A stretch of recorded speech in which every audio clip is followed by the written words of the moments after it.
Right now, Pittsburgh's best sports show is about to begin. Call us or tweet us. We've got things to talk about on the Ireland Contracting Nightly Sports Call. All right, thank you a lot, and thank you for tuning into Ireland Contracting Nightly Sports Call. I'm Rich Walsh. I'll be joined by Robby Incmikoski in just a few moments, and we're going to break down the Steelers draft. I'm not going to rush to judgment. I wasn't a big fan of the draft, and if you're going to ask me to give a grade right now, I'm probably in the C range, and it's only because, you know, we do research from the outside here. I'm not in the Steelers scouting department, so I don't do the research that they do. So you have to trust what the team does.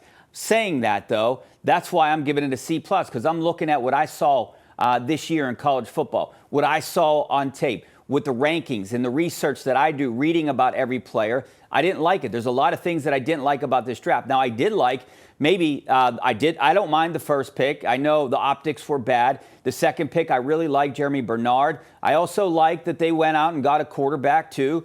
Drew Aller there in the third round, and they got Jennings Dunker. I liked the first 2 days of the draft. I said, like, the optics were bad in the first round. But after that, I thought they did a pretty solid job. My problem was with what happened today. And this is why I want to bring in Robby right now. You know, you can chime in on our Penn West University question of the night. Scan that QR code. What grade would you give the Steelers draft right now? I mean, look, 100% of the people that are watching right now, maybe it's 2, I don't know, but that's what they're giving them, a C. I'm more in the C- range. And here's why. I'm going to explain why, Robby. You might disagree, and you're probably going to disagree with me because I think you gave it an A+. But they draft a return guy in the 4th round. They have a pretty good pick in the 4th round. Mike Washington was there. Skylar Bell was there. Both guys can do multiple things other than what Caden Weegan can do. Now, I understand that he's the best returner in the game right now, and I did that VO a little bit earlier, read about his stats and what he was able to do. Consensus All-American, was able to score touchdowns in many different ways, broken an Iowa record, and I like it. Okay, yeah, he's great. But is he a Gunnar Olszewski 2.0? Is he a Ryan Switzer 2.0? We don't know. Only time will tell. We'll let time be the judge for this, but I didn't like that pick. I thought they could have got that pick in the 6th or the 7th round. But you can't pass up on a guy you really like. I get it. So you do that. Then in the, 6th round, after they make a trade with Kansas City, they get a 6th-rounder back. They draft a defensive lineman from Notre Dame that was hurt for most of the year, only played a couple games. He wasn't even listed, I think. He doesn't even have a headshot on ESPN or one of these draft boards that you saw. He's ranked like 635th or 600 or whatever. No one knows who he is. Gabe Rubio. I think his dad was Angel Rubio, who was drafted by the Steelers back in 1998. But I don't like those 2 picks. Those 2 picks, I think you could have got way later in the draft, if not signed in free agency. Right. But they took those guys. That's where my problem is with this draft. Those kind of picks. Other than that, they drafted a project in a safety, the Oklahoma State guy, the Spears guy, Spears Jennings. He runs like a 4.3. I like some of these fast guys. Dalen Everett, fast. They're getting a lot of speed out there. I like that. I like some of the things that they did, but I hated some of the things they did today. Rich, I hope you feel better. No, I don't. I wanted them to take Mike Washington. Mike Washington is a really good running back, and he's a really good returner. Skylar Bell also could help them in the receiving game. And he's a good returner, too. So why wouldn't you take a guy that has versatility at that position? All right. I don't know where to begin with this, but here's what I will say. First of all, Rich, you know you're my guy. All right. Yeah, I absolutely try to prove me wrong. I prove you wrong. First of all, you're about to get owned on your own show right now. First of all, what grade do you give the Steelers? Right. The A+ was not even listed over there. All right. Here's what I'll say. I'm not big on these draft grades. Do you know why? Because nobody knows. Nobody knows to begin with, and we all know that. And that goes for every single player from Fernando Mendoza all the way down to Mr. Irrelevant, who I don't even know who it was, okay? Here's the first thing. You're bent out of shape over this Weegan. What's this? I'm drawing a blank on Caden Weegan. I'm not really bent out of shape over him, but it's a multiple guys that they could have gotten late. Rich, I understand that. But here's how do I say this to make the most sense in the shortest amount of time? If you can take care of that all the time you need, Robby. We have 20 minutes here. With one 4th-round pick with Weegan, if you can get a consistent returner, kickoffs, punts, how many guys have they gone through in that position over the years? So, yeah, if they burn a pick, a mid-round pick on a guy like that, okay. But if you can solve that problem or get even remote productivity or at least 50, 25, 30, 40% better than what you've got, and you're already ahead of the game. That's the first thing. Number one, look at the way Andy Weidl has drafted at all of his stops. He was a scout with the Baltimore Ravens. Then he went to the Philadelphia Eagles, and he became the assistant director of player personnel. Then he was the VP of player personnel. Then he comes to the Steelers as the assistant GM. You look at how the Eagles draft. They took Lemon ahead of Max, the left tackle from Arizona State, right? Ihanachor. Ihanachor. Right, exactly. Come from a guy Get used to named saying Incmikoski. that. I should Max Ihanachor. Max, I know. I should show better respect in that situation, and I will next time, Rich.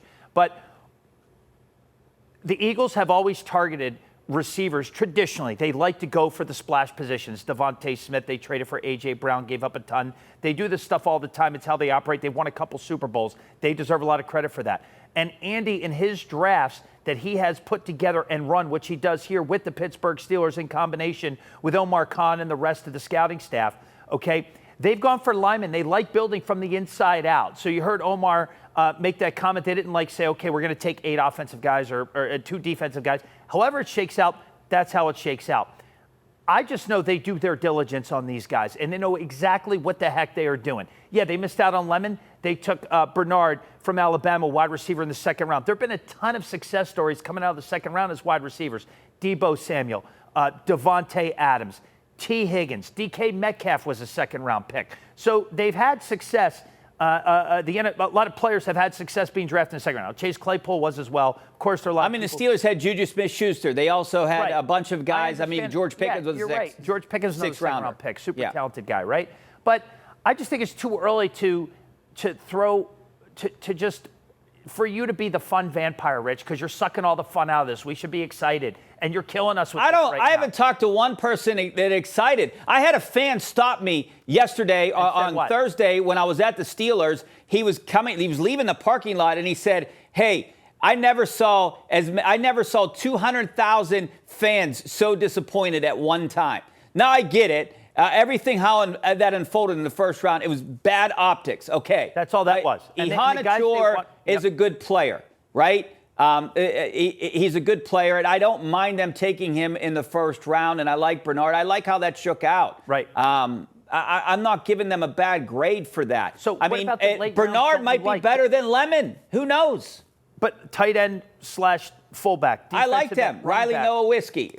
What's that? He's a good Polish name. Noah Whiskey or Noah. Something like that. A good Polish name. Yeah. I don't know anything about him as a player because I don't scout these guys. He played for a national championship team. He had a good rapport with Fernando Mendoza. Right. He can play fullback. I think that's a great pick. So I love that pick. I just think you should give it a little more patience. First of all, I did. I said that.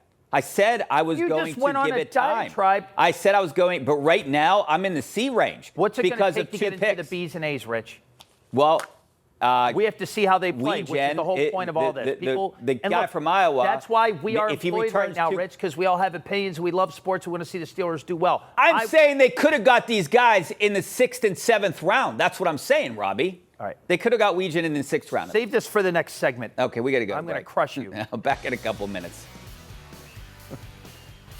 All right, welcome back to the Ireland Contracted Nightly Sports Call. This is our Xfinity Tweet of the Night from the NFL. Pittsburgh set a new NFL draft attendance record, 805,000 people over 3 days. It was an amazing experience, and it was an amazing week here in Pittsburgh, no question about it.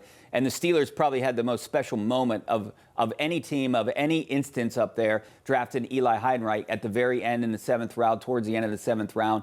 He was here. The hometown kid, star at Mount Lebanon, went and played at Navy. He's a guy that can help the Steelers. I like that pick. I like that pick a lot. And it was a special moment. It was a captivating moment on TV and in person. There he is right there. I mean, he grew up rooting for the Steelers. Can you imagine being in that green room, hearing your name called? Look at the emotions. He's a good kid, too. That's for sure. I remember I did the sideline of his Whippeal championship game for Mount Lebanon. Good kid. So I'm glad the Steelers drafted him. I'm glad it worked out. So I'm looking forward to seeing him play. Hopefully he makes the team. I think he will. There's no question about it. But back to what we were talking about earlier. All right. So first of all, I know. I agree. Let me hold up a second. Time out. Yep. I do want to. We forgot to mention another guy that everyone I think is either excited about or didn't like is Drew Aller, the quarterback. I kind of like the pick. I like the pick. I'm glad they went out and got a quarterback at some point in this draft and got probably Who knows? Who knows how this season unfolded? You know, Drew Aller maybe would have been the #1 overall pick instead of Fernando Mendoza. We don't know that. Right. I like the pick. I like the gamble. They like Drew Aller, and I'm glad they drafted him. Yeah, I am too. I don't know what this means in terms of Aaron Rodgers or what's going to end up happening. I mean, who cares? Right. I don't even want to talk about Aaron Rodgers anymore. Right. Well, I mean, you got a quarterback in the 3rd round. You got Drew Aller. You know, guy, we obviously know a lot about him, being a Penn State kid. Look, and I think there were situations for Steelers quarterbacks to be in than working with Mike McCarthy. Yeah, people have had their opinions on Mike McCarthy becoming the head coach, but you look at what Dak Prescott did with the Dallas Cowboys, and obviously he was able to step up his game under Mike McCarthy's tools. You look at Aaron Rodgers years ago when they were with the Green Bay Packers, won a Super Bowl together, right? So there were situations for Steelers quarterbacks to be in. Talking about both Drew Aller and Will Howard. Will Howard obviously had a year backing up Aaron Rodgers, didn't really dress much, but I think that's a good thing.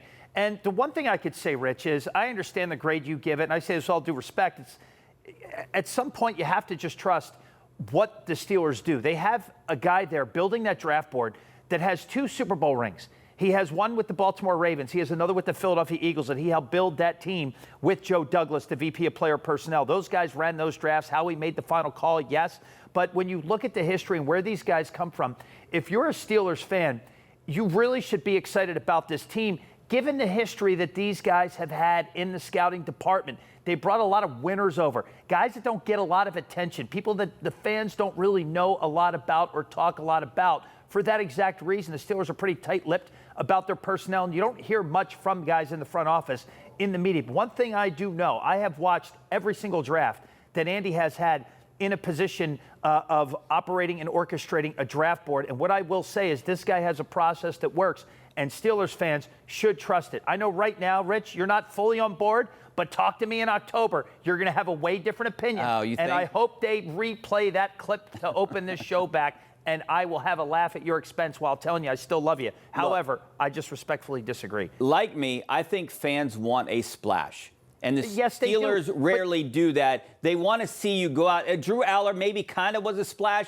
They want to go out and see you get that big-time playmaker, trade up, do something. They had all the capital in the world to kind of make more moves, and they did not. Does Splash always win? I mean, I remember Cincinnati fans being excited about Achilles Smith when he was drafted. I'm dating myself. When was the last time the Steelers won a playoff game? I'd rather have Splash right now. So, right. Like, it goes all the way back, Peyton Manning and Ryan Leaf back in 1998. It goes Rick Meyer, Drew Bledsoe back in the early 90s for those of us of a certain age that remember that. And that's not a knock on the guys who didn't pan out. But sexy doesn't always win the race. Slow and steady kind of wins the race sometimes. I know it's not sexy drafting Broderick Jones, Troy Faltanu, and now Max Ihanichu. Did I say that right? Yeah, but they drafted 3 tackles in the last 4 years in the first round. Right, and you know who wins? Teams with good offensive You only lines play 2 win, tackles, Rich. Robbie. You know this. You know football. Yeah, I understand That's that, but why I'm saying... so disappointed in you and your hair with this opinion right now. I'm also disappointed they drafted Jennings Dunker, now the second best hair in Pittsburgh. Yeah, Jennings Dunker is going to... actually, Rich, it's if I were you, I'd be really worried. I know I'm worried. Let's get someone else's opinion in here. Nick in the West End, how you doing, Nick? Nick? Hi, Rich. Hey. What's up, Nick? Don't listen to Robbie. We love your hair.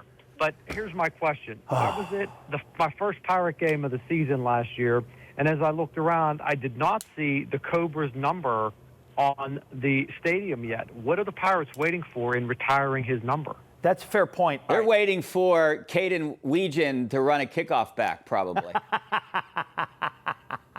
Well, first of all, Nick, I appreciate that. And I know Nick's a big baseball fan. We're Steelers heavy tonight, but point being with the Cobra, I hope one day it happens, and I just wish he would have been here to be able to see it. If that day ever comes, I have no clue if it will or won't happen. But I love talking baseball any time of the year, especially here as we hit the latter stages of April. But yeah, actually, Rich, we should make a bet on the air if Weechan's going to return a kick or a punt for a touchdown. I'll bet you. How about we bet some hair you want gel, odds? Rich? Yeah, well, I'll bet you hair gel. I'll bet you whatever you want to bet. I bet you he doesn't sniff the end zone once this year.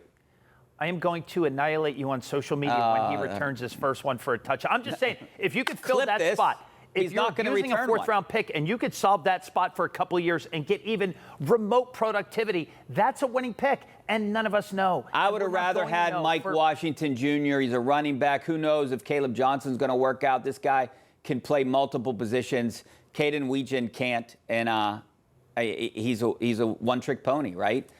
So Skylar Bell could have helped them in both departments. I mean, again, it's you need more offensive playmakers. That's what you need. Rich, you should name your next kid Weegan. There's not going to be a next kid. I have 4. I'm tapped out. All right, we got to take a break. Back in a couple of minutes. All right, welcome back to the Ireland Contracting Nightly Sports Call. I'm Rich Walsh, joined by Robby Incmikoski. The Penguins trying to hold on to force a Game 5 back in Pittsburgh. On Monday, the Pirates' big win, 6-3. That's 2 straight in Milwaukee. You know hard how tough place it is. to win, Rich. Yeah, I was just going to ask you. I mean, I'm sure you have a chapter about Milwaukee in your book. I do. Sacred Grounds, but you obviously have covered many games there, and that's a place that the Pirates never do well. It was a house of nightmares for a very long time for the Pirates, but this is a different era. They win that series early on at Wrigley Field, which is a hard place to win. Obviously, they had a rough one in Texas, in Arlington, but to come back and bounce back and win a series here in Milwaukee and go for the sweep tomorrow. 2 big series wins against division opponents. Chicago Cubs have been playing hot, and I'm just hopeful they're able to continue this run because it's an exciting time to be a sports fan in Pittsburgh, mainly because of the draft that the Steelers had in the late rounds being specific. Right? Okay, final thoughts. I'm going to give it some time. I said only time will tell how things shake out. Sir. I did say that at the beginning. Right now I'm giving it a C. There's a couple picks I don't like, but hey, that's my job, just to give my opinion. I agree. Right? We went from C- to C in the time of the show. I'm a C to C-ish. 5% of our audience says A. You still didn't give me a grade, Robby. You've been ducking that question since I would the say, beginning. I don't know, if I had to really guess, A+. I'll tell you what, I really liked it. I'm a pick guy, you know that, but I really liked the Drew Aller pick. I really did. I'm going on record with that. Rich, I just hope we can play this tape back and we can have a couple laughs and we have a couple. And I'll be right and you'll be wrong. Thanks a lot, Robby. And you're wrong. Next week. Hopefully we see you on KDKA News shortly.